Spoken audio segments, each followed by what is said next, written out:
Yeah.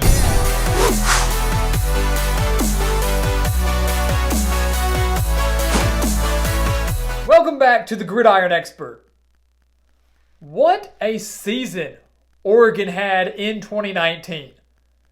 12-2 record, Pac-12 champions, Rose Bowl champions, and just one win away from making the college football playoff. Today we take a look at Oregon's 2020 schedule as our 9th ranked team in our way too early top 25.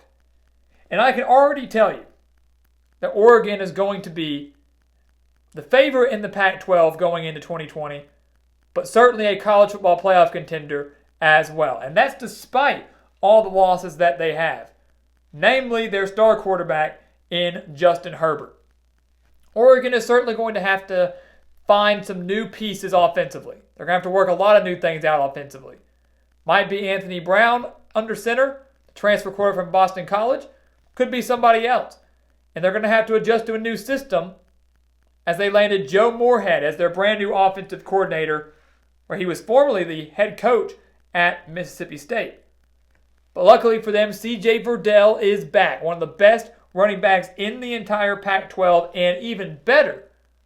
You know what they say? Defense wins championships. Oregon is going to have one of the best defenses in the country. One of the best defenses in the country, and without a doubt, they are college football playoff contenders.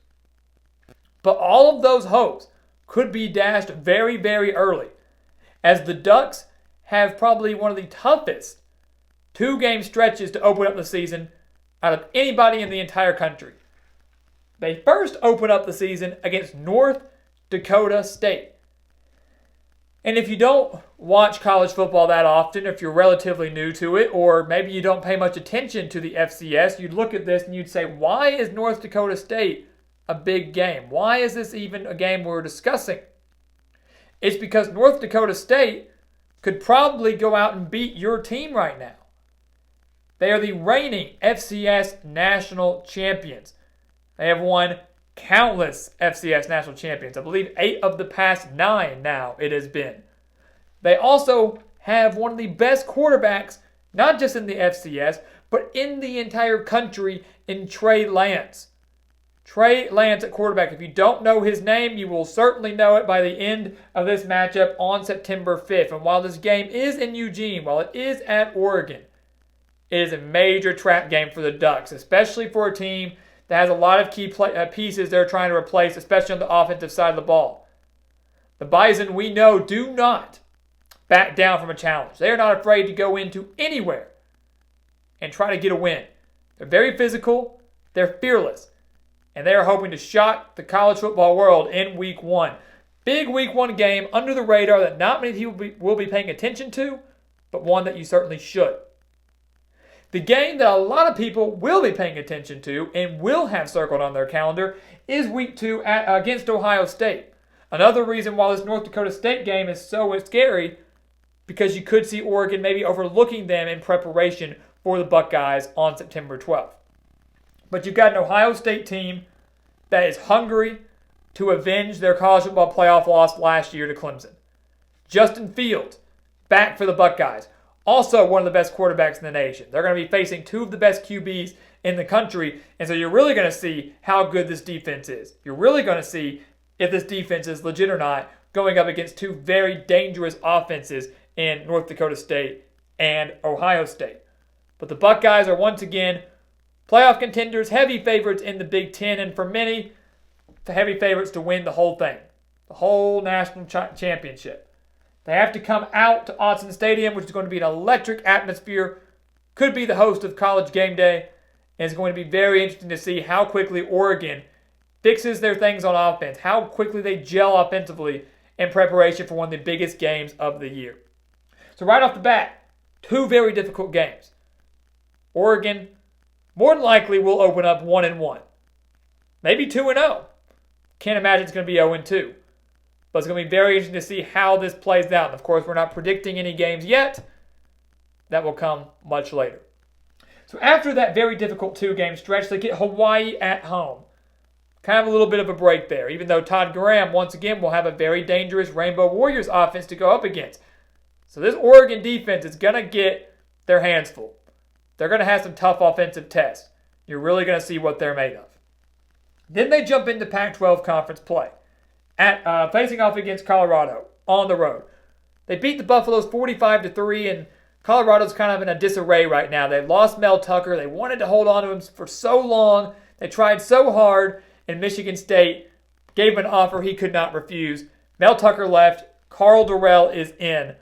But with so many key pieces that they're losing, with a brand new head coach, you can't expect much out of Colorado this year. Could be a good opener for Oregon in their quest to win another Pac-12 championship back-to-back. They then get Washington at home, also a team that will be dealing with a brand new head coach in Jimmy Lake. But unlike Colorado, Washington's a team that can still very much contend for a Pac-12 championship this year. I thought it was fantastic that when Chris Peterson decided to resign, when he decided to step down, that the Huskies promoted from within. They didn't try to go out and find some brand new big name. They promoted from within. And Washington, unfortunately, has to travel to Oregon. Last year, Oregon survived the Huskies 35-31 on the road. This game may not be as close as it was last year or the year before, but certainly will be huge in determining who wins that Pac-12 North Division. They then get a bye week on October 10th. So that's big. It's a very tough opener for Oregon. They've got to play 5 games, and they're all going to be relatively tough in one way or another. Bye week on the 10th, on the road at California. Oregon defeated the Golden Bears 17-7 last year. But Justin Wilcox always has a good defensive team. He's a defensive-minded coach, and California has had very solid defenses under him as of late. So that's going to be very key here. How will Oregon's offense, will they be gelling a little bit? How well will they be faring in this game against a very elite California defense off of a bye week as well? Over to Stanford, October 24th. And when you're looking at Oregon's schedule, you know, if you followed our schedule previews for a while, you know that most of these teams, they have a key stretch. They have a slate of 3 or 4 games that we say this is the defining stretch for this team. This will make or break their championship hopes or bowl hopes. There really isn't one here for Oregon outside of those first 2 games. And their season, of course, will not be defined within the first 2 games. They have a chance at a resume-boosting win over Ohio State. They're going to be a top 10 team. They've got a chance to get a very good win over a very good team in North Dakota State. Maybe their playoff hopes could be dashed that early on, but their conference title hopes cannot. Their bowl hopes cannot. And after that, there's not one key 3 or 4 game stretch that I think is going to be very daunting for Mario Cristobal and Oregon. They get Stanford on the 24th, as we mentioned. Ducks beat them by 15 last year. Stanford, a team that battled so many injuries. So many injuries in 2019. Major reason why they struggled so much. Oregon hosts them this year, and I wouldn't expect too much of a different result from what we saw in 2019. On the road at Arizona. Maybe a potential trap game, if you want to call it that. We've seen Oregon lose games that they shouldn't before. Last year it was Arizona State. Maybe this year it's the other school in Arizona and the Wildcats led by Kevin Sumlin. But they have struggled under him. Losing record in 2 years with the Wildcats really needs to get them to the postseason. Or at least needs to get a signature win. And that could come here against the Ducks. Oregon did defeat the Wildcats 34-6 last year at home.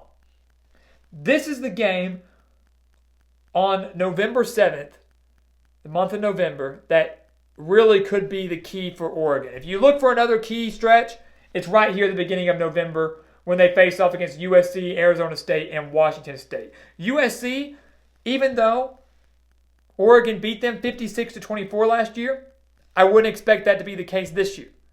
Keaton Slovis, elite core of wide receivers, Graham Harrell's air raid offense, and once again, I can't stress it enough, Clay Helton fighting for his job. Every game is going to be so important for USC in terms of keeping Clay Helton, or for Clay Helton trying to stay at USC. They might not want him anymore. Every game, he will be scrutinized for every decision that he makes. He needs a big-time win. I don't know if it can come against Oregon, especially in Eugene, but going to be another tough test for this Oregon defense. Then a revenge game. against Arizona State. The Sun Devils knocked Oregon out of the college football playoff last year. If Oregon beats Herm Edwards and Arizona State, a game they lost 31-28, they win that game, Oregon is in the college football playoff. They're in it. But they lost. They lost second to last game of the season. Losing that game to Arizona State put them out of the playoff, still were able to get into the Rose Bowl. You know revenge is going to be on their mind. You know they want to go annihilate the Sun Devils.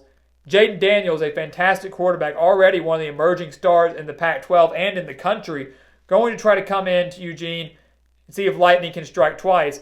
But I think Mario Cristobal is going to do everything in his power to prevent that. Washington State on November 21st, a game that came down to the wire last year, surprisingly. Mike Leach's squad went into Oregon, nearly stole the win before Oregon kicked a game-winning field goal as time expired to win 37-35. Not your biggest shootout in the world, but still a very, very fun one to watch. Pac-12 after dark. Now they have to travel to Pullman to face off against Nick Rolovich, who took over for Mike Leach. Once again, a lot of key pieces they've got to replace there. Washington State will relatively stay the same in terms of style, like Mike Leach used to have. They just might not be racking up the wins like Mike Leach did, at least for a few years, under Nick Rolovich. And then finally, they face off against Oregon State on the road in the season finale. Big-time rivalry game. Oregon won that one 24-10 last year. Jonathan Smith, I thought, did a phenomenal job last year. Even though Oregon State did not go bowling, offensively especially, you saw the Beavers turn a corner. You saw that they were headed in the right direction. They very well could get to the postseason in 2020. But one of those 6 wins that they need may or may not come against the Ducks. The FPI has them going 11-1. And I'm sure you know which one loss they had them losing. That's Ohio State in week 2. And I promise you, that's not a guaranteed loss by any means. And if Oregon is 11-1 by season's end with a lone loss to Ohio State, they're making the Pac-12 championship. And if they win that, they're in the college football playoff. This is a Ducks team you have to take seriously. They should have been in the playoff last year. They're looking for redemption this year. While gone is their star quarterback, gone are so many other key pieces. The Ducks have plenty of talent returning where they have some unfinished business. They can kind of build off of what Justin Herbert did at Oregon and kind of finish the job that he was unable to do. Very good chance they could do that in 2020. Mario Cristobal and Oregon, a team that you do not want to miss watching this upcoming season. So guys, thank you so much for watching us here at the Gridiron Expert on YouTube. Make sure to continue to like, comment, and subscribe. We thank you all so much for your support. And once again, as always, thank you so much for watching. And we will see you next time right here on the Gridiron Expert.